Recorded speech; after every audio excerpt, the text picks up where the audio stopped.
प्यारे देशवासियों, नमस्कार। आज मैं आपके साथ एक विशेष चर्चा करना चाहूँगा। अमेरिका में जो सत्ता बदली है, जो प्रशासन अभी दूसरा हो गया है और बहुत सारे नए नियम वहाँ पर लागू किए गए हैं, उनके बारे में आपसे चर्चा करना चाहूँगा। ऐसे तो करीब करीब 100 आदेश जारी किए हैं राष्ट्रपति ट्रंप ने पहले ही दिन, शपथ ग्रहण के पहले ही दिन। जैसे कि आपको पता है, 47वें राष्ट्रपति की उन्होंने शपथ ली है पद की 20 जनवरी को, और पहले दिन ही उन्होंने बहुत सारे आदेश बदल दिए हैं। अब उनमें एक बहुत बड़ा आदेश जो है वो मुझे लगता है इनके लिए बहुत मुश्किल पैदा करेगा। वो ब्रिक्स देशों का है। यानी ब्रिक्स देश, आपको पता होगा कि ये बहुत मजबूत ग्रुप है, जो अभी तो इसमें काफ़ी देश और भी शामिल होने लगे हैं। पहले केवल 5 देश थे इसमें। यानी ब्रिक्स मतलब ब्राज़ील, रसिया, इंडिया, चाइना और साउथ अफ्रीका। यानी इसके अंदर जो 3 बहुत ही संपन्न देश हैं दुनिया के, अमेरिका, चीन और रूस, इनमें से 2 देश इसमें हैं ब्रिक्स में, रूस और चीन। और अब इन्होंने एक किस्म से काफ़ी कठोर शब्द उनके लिए कहे हैं ब्रिक्स के लिए। एक तरफ राष्ट्रपति ट्रंप शांति दूत बनने की भी कोशिश कर रहे हैं कि मैं शांति दूत के तौर पर जाना चाहूँगा, पसंद करूँगा, मैं दुनिया में शांति पैदा करूँगा। यानी जो लड़ाई चल रही है यूक्रेन रूस की, उसको भी बंद कराऊंगा। और गाजा और इजराइल वाली, चलो ये तो हो ही गया है, ये तो फिलहाल इनकी समझौता इनका हो गया है, वो कितने दिन चलेगा वो देखते हैं। लेकिन अगर ये विश्वदूत बनना चाह रहे हैं, शांति दूत बनना चाह रहे हैं, मतलब शांति स्थापित करने के लिए, तो ये शांति में भंग नहीं होगा क्या? जो ब्रिक्स देशों को इन्होंने चेतावनी दी है, आपको ध्यान होगा अभी अक्टूबर 2024 में रसिया में इनकी बैठक थी, ब्रिक्स देशों की मीटिंग थी, और वहाँ पर एक फैसला किया गया था। और मैं समझता हूँ वही जो फैसला था वही हमारे प्रधानमंत्री महोदय के खिलाफ इनके दोस्ती के रिश्ते में जो दरार आई है, वहाँ फैसला किया गया था कि ब्रिक्स देशों को अपनी करेंसी जारी करनी चाहिए, डॉलर पर डिपेंड रहने की बजाय। और उसमें हमारे प्रधानमंत्री महोदय का भी बहुत बड़ा योगदान था उस फैसले में। इन्होंने ये भी कहा था कि यूपीआई हमारा इस्तेमाल किया जा सकता है, और शायद उसी फैसले से राष्ट्रपति ट्रंप इनसे नाराज हैं और उन्होंने चेतावनी भी दे दी थी और दोबारा फिर दे दी है। शपथ ग्रहण करते ही उन्होंने चेतावनी दे दी है कि जो देश हमारे डॉलर के खिलाफ अगर कोई साजिश करेंगे, वो मैं अमेरिका के खिलाफ साजिश मानूंगा और हम कठोर तरीके से उनके साथ निपटेंगे। इन्होंने ये कह दिया कि इनके अगर ये जो देश इसमें हिस्सा ले रहे हैं करेंसी नहीं बनाने में, तो इनके लिए 100% टैरिफ लगा दूंगा मैं। आपको पता है एक्सपोर्ट इंपोर्ट का काम तो चलता ही रहता है। 100% टैरिफ लगाने की उन्होंने चेतावनी दे दी है। अपनी शपथ ग्रहण के बाद भी ये फैसला जारी किया है। अब ये मेरे हिसाब से ये राष्ट्रपति ट्रंप को बहुत महंगा पड़ सकता है ये, क्योंकि 2 बराबर के देश है, रूस और चाइना, वो ब्रिक्स में हैं, और अब तो ईरान भी आ गया इसमें, और भी कई देश शामिल हो गए हैं और काफियों की एप्लीकेशन आई हुई हैं।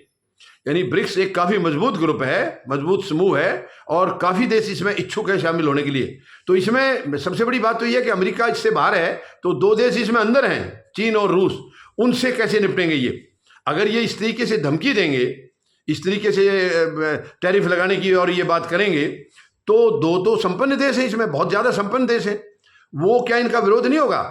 और अभी जो लड़ाई चल रही है, एक देश तो उसमें शामिल है और दूसरा उसको साथ दे रहा है। यानी इस वक्त जो यूक्रेन और रूस की लड़ाई है, तो यूक्रेन को तो साथ अमेरिका दे रहा था अब तक, जो कि अभी राष्ट्रपति ट्रंप कह रहे हैं कि हम साथ नहीं देंगे बल्कि लड़ाई बंद कराएंगे। लेकिन चीन तो रूस के साथ खड़ा है, और चीन और रूस एक साथ हैं, एक तरफ हैं, और ये दोनों ब्रिक्स में हैं। तो आप इनको अगर इस तरीके से चेतावनी देंगे, तो वो आपके इस समझौते को जो आप शांति दूत बनकर लागू करना चाह रहे हो, ये एक संदेह है कि रूस इसको मानेगा या नहीं मानेगा। क्योंकि आप एक तरफ उनको शांति की भी प्रस्ताव दे रहे हो, दूसरी तरफ से इनको धमकी भी दे रहे हो ब्रिक्स देशों का। भाई ये तो एक समूह है, क्या हो गया? तो आप दादागिरी क्यों चला रहे हैं? तो कहने का मतलब यह है कि ब्रिक्स देशों को सोचना होगा, फैसला करना होगा कि राष्ट्रपति ट्रंप के इस फैसले से वो क्या करना चाहेंगे, आगे कैसे कदम बढ़ाएंगे। ये एक बहुत बड़ा चुनौती है।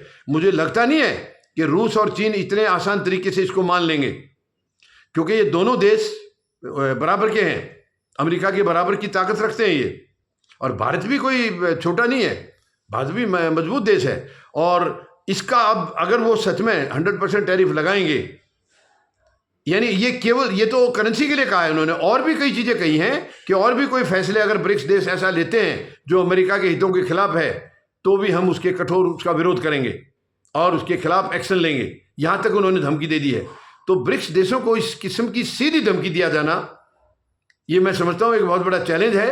और इससे शायद अगर ब्रिक्स देश सारे इकट्ठे होकर मजबूती से इसका विरोध करेंगे तो ये राष्ट्रपति ट्रंप को शायद महंगा पड़ सकता है ये सौदा। टैरिफ लगाएंगे ठीक है, ये व्यापार बंद कर देंगे, इसमें कई चीज़ें ऐसी हैं जो मतलब दिखते आ सकती हैं, लेकिन कई चीज़ें तो ऐसी हैं जिसको अवॉइड किया जा सकता है। तो ये फैसला मैं समझता हूँ सोच समझ के नहीं है। ठीक है, उन्होंने अमेरिका के हित को देख लिया कि भाई उनका डॉलर मजबूत होना चाहिए, क्यों दूसरे देश की करेंसी कमजोर क्यों होनी चाहिए? ये तो हर एक देश का अधिकार है कि हमारी करेंसी मजबूत हो। जैसे हमारा डॉलर है, हमारा जो रुपया है डॉलर के मुकाबले में कितना कमजोर हो गया, इतना कमजोर हो गया, इतना पहले कभी नहीं था। और इसके लिए तो प्रधानमंत्री महोदय की खुद आलोचना हो रही है, बहुत बड़ी आलोचना हो रही है, क्योंकि ये जब प्रधानमंत्री बने उससे पहले चुनाव प्रचार में कहते थे कि क्या कारण है भारत का पैसा गिर रहा है, अमेरिका इसका श्रीलंका का नहीं गिरता, नेपाल का नहीं गिरता, बांग्लादेश का नहीं गिरता, पाकिस्तान का नहीं गिरता, तो भारत का क्यों गिर रहा है? ये बार बार कहते थे, वो दोहराते थे अपने चुनाव प्रचार में और सीधा जोड़ते थे प्रधानमंत्री की प्रेस्टीज के साथ। वो ये कहते थे जिस देश का रुपया गिरता है उस देश के प्रधानमंत्री की साख गिरती है। और आज वो साख कितनी गिर चुकी है अगर उन्हीं के हिसाब से पैमाना लिया जाए, अगर उसी से नापतोल करना है तो आज तो साख बहुत ज्यादा गिर गई है, क्योंकि रुपया उस टाइम 52-53 था, 56-57 रहा और अब जो है 86-87 के करीब पहुंच गया है। तो कहने का मतलब है ये तो हर देश का अपना अपना ये है कि भाई हमारी जो करेंसी है वो मजबूत हो।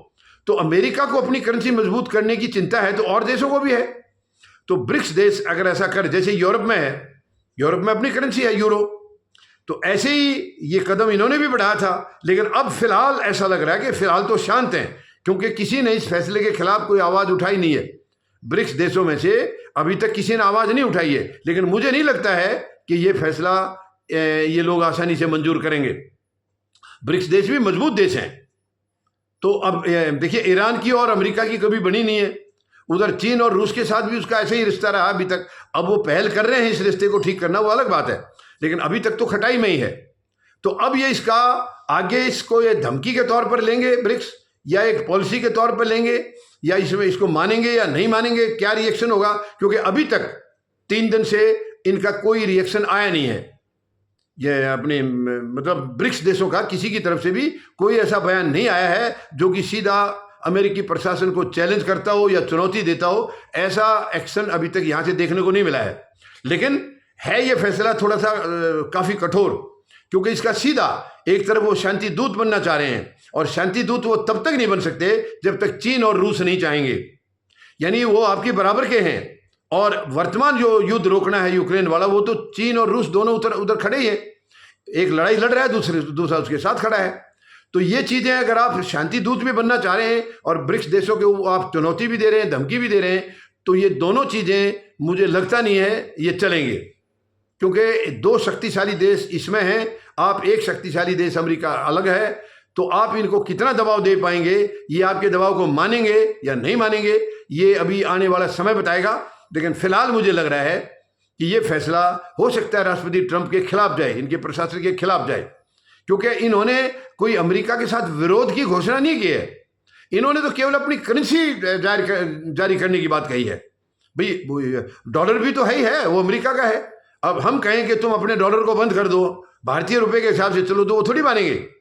तो ये अपना अपना सभी देशों का या जो देशों के समूह हैं, ये तो उनका अधिकार है। जहां तक मैं समझता हूं ये फैसला उन्होंने सही नहीं लिया है। लेकिन अब देखना यह है कि ये फैसला आगे क्या रंग लाता है, किस दिशा में लेकर जाता है। ये ब्रिक्स के जो सदस्य देश हैं वो इसको किस तरीके से देखते हैं, क्या इस चुनौती को स्वीकार करके अमेरिका को चैलेंज करेंगे, या उनकी धमकी के नीचे आकर के वो अपना फैसला बदलेंगे। जो कि बदलेंगे ये मुझे थोड़ा सा कम उम्मीद लग रही है, क्योंकि यहाँ भी 2 देश बराबर के हैं। अब आज अकेला जो रशिया है वो अमेरिका को भी धमकी दे रहा है, यूरोप कंट्रीज को भी दे रहा है। अकेला ही डटा हुआ मैदान में इतने लंबे समय से, 3 साल होने वाला है उनका। तो कहने का मतलब है अब ये क्या रंग दिखाएगा ये फैसला, ये आने वाला समय बताएगा। तो हम एक किस्म से वेट एंड वॉच करना पड़ेगा कि ये ब्रिक्स देश क्या एक्शन लेते हैं इसका, या क्या रिएक्शन लेते हैं, और अमेरिका फिर आगे क्या कदम उठाता है, ये इसके ऊपर निर्भर करेगा। धन्यवाद। जय जवान, जय किसान, जय हिंद।